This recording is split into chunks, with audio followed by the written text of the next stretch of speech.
Ito, maikwento ko lang rito, ma-share ko lang mga kapatid. Hindi naman sa nagpapaawa ako ha. Ito yung ma-share ko lang. Kasi maraming nagko-comment na nasa Amerika nasa Amerika ka pero bakit mahirap ang buhay mo? Bakit kailangan mo palang pang mangalakal or magbenta ng bote? Ang masasabi ko lang po sa nag-comment na yan, hindi po lahat ng nasa Amerika maganda nagiging buhay. Oo, maraming nangangarap na makarating ng Amerika. Pero ang katotohanan dito, kailangan mong magtrabaho kahit matanda ka na.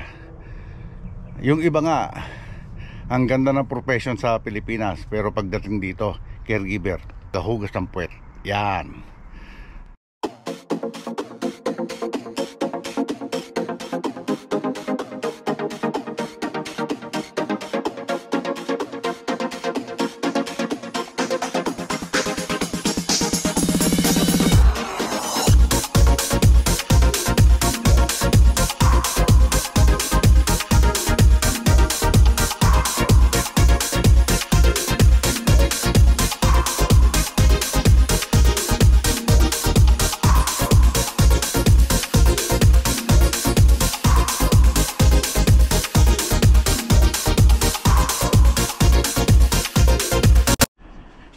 Good morning mga kapatid. What's up? O ito, panibagong araw, panibagong vlog. Pasensya na po kayo kung medyo madalang ang pag-upload natin ngayon kasi medyo nabibisi tayo sa trabaho. Kasi medyo nagpipick up na tawag doon. Dumadami na uli ang production ng aming factory, kaya medyo nabibisi tayo ng todo ron. Pag darating sa bahay, siyempre pagod na, hindi na rin tayo makapag-vlog kasi ang oras natin is 7 to 7 kaya alas 7 na ng hapon tayo nakaka-uwi. Mga mag-aalas 8 na, ganyan. Kaya hindi na tayo nakakapag-vlog. Pasensya na po kayo. Pero ngayon, magbablog tayo as usual, yun pa rin. Sana hindi naman kayo magsawa mga kapatid. At sa mga binablog ni Tatay Pandong, lagi ko naman sinasabi sa inyo mga kapatid na maano lang yung resources natin dito sa pagbablog.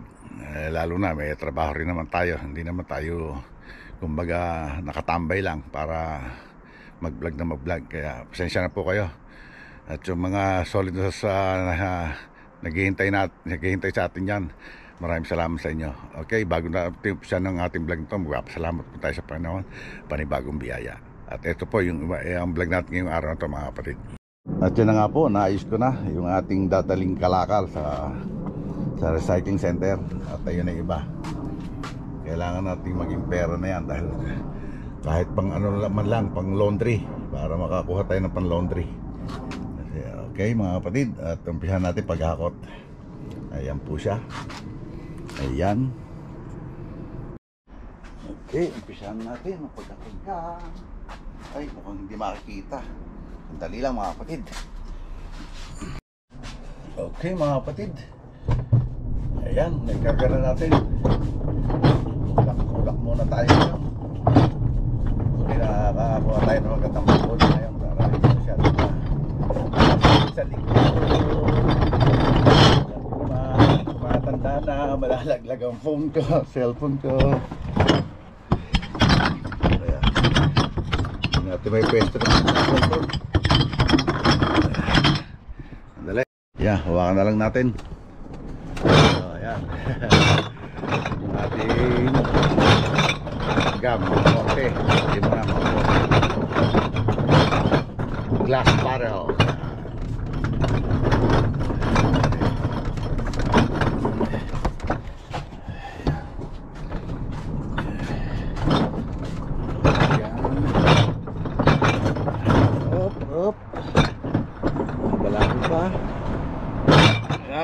Dali. Ayan, magkakangga na tayo.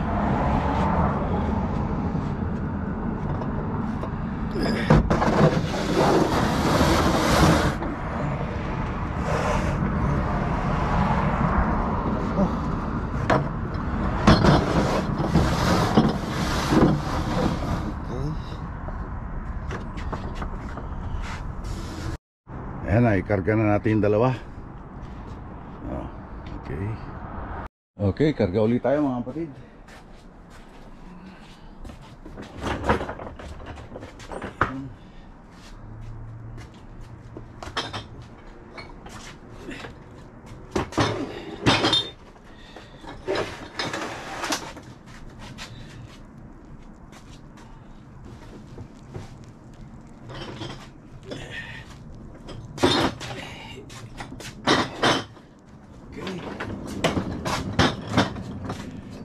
Go.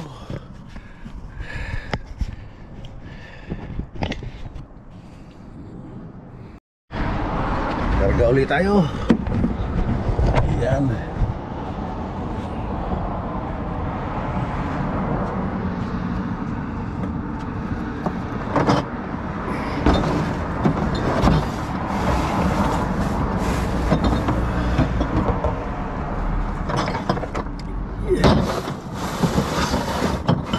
Ayan. Okay.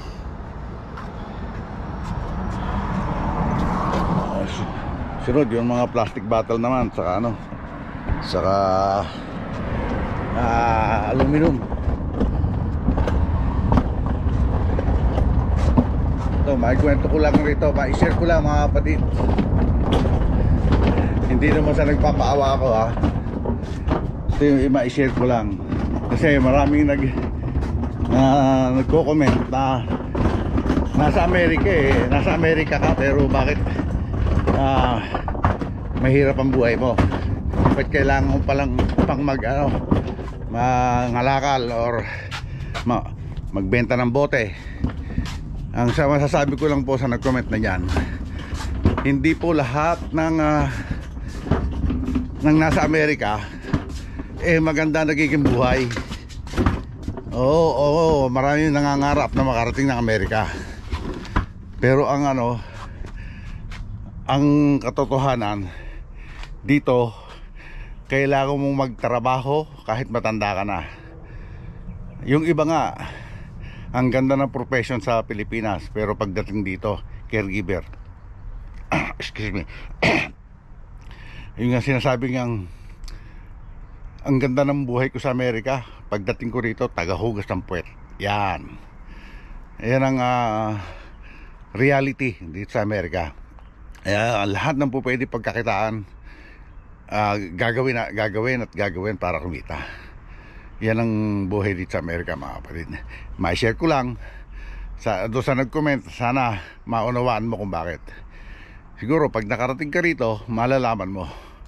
Ang hirap ng makarating ng Amerika, ang daming pagdadaanan, ang daming pagsubok, or yung mga siyempre yung mga papeles mo kailangan, yung mga legal papers kailangan para makarating ka ng Amerika.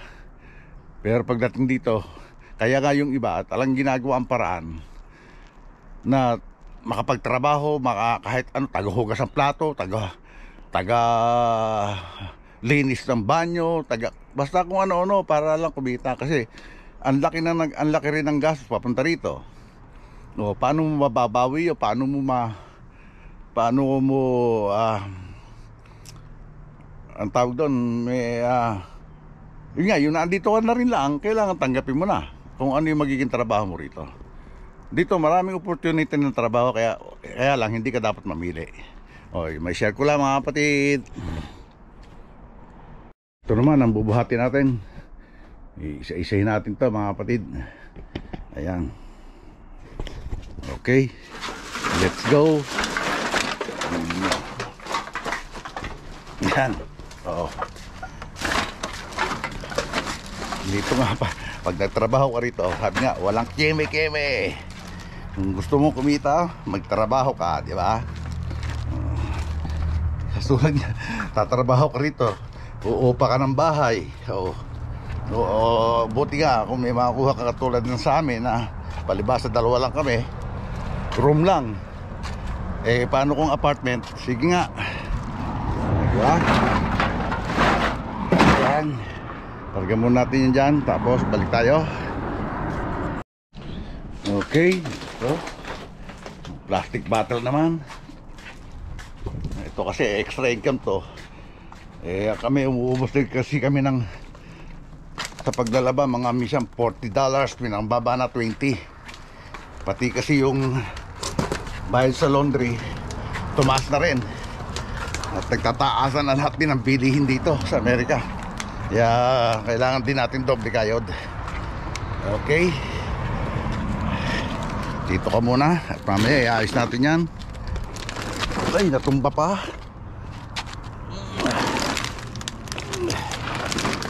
Ayan. Okay. Ito na yung last, mga kapatid. Meron pa nga isang sabihin mahirap to buhay dito sa Amerika. Sabihin, nga kasi nakikita nga nila na kumakain sa labas ng masarap na pagkain, painom-inom. Yun lang ang nakikita nila. Kasi syempre, tulad lalo pagka vlogger ka, minsan ang pinapakita lang yung kagandahan, hindi pinakikita yung realidad. Ako pinakikita ko yung reality mismo, di ba? Kasi yun ang kailangan, yung reality. Okay, ayusin muna natin itong karga natin, mga kapatid.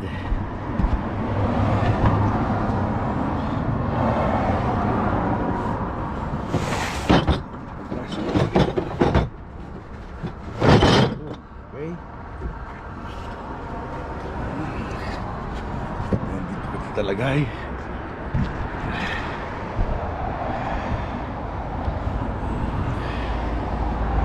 Malalaglag. Malalaglag. Kukunti naman to, mga kapatid. Kita lang tayo ng konti.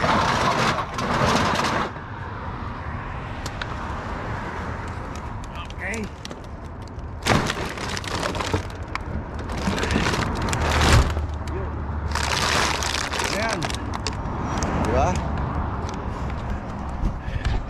Ngayon babaan natin itong takip para matalian natin.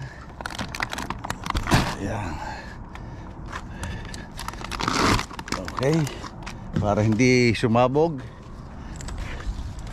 Siladaan tayo ng freeway.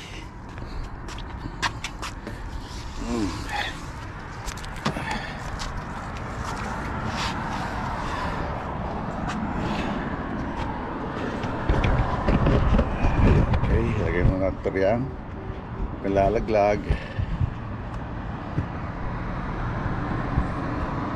Tali muna natin, mga kapatid. Tumulong tayo sa isa. Kalalaglag, parang lalaglag siya. Yan.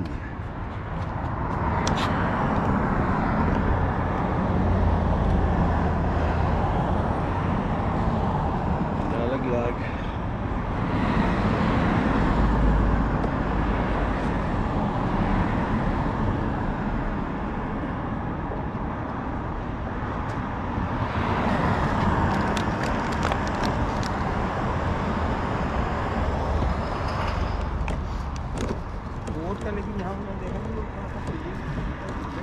Yung iba nga, mga kapatid, talaga namumulot pa. Kasi talagang yun, walang trabaho rito. Hindi ko alam kung ayaw talaga nila magtrabaho or hindi sila matanggap sa trabaho.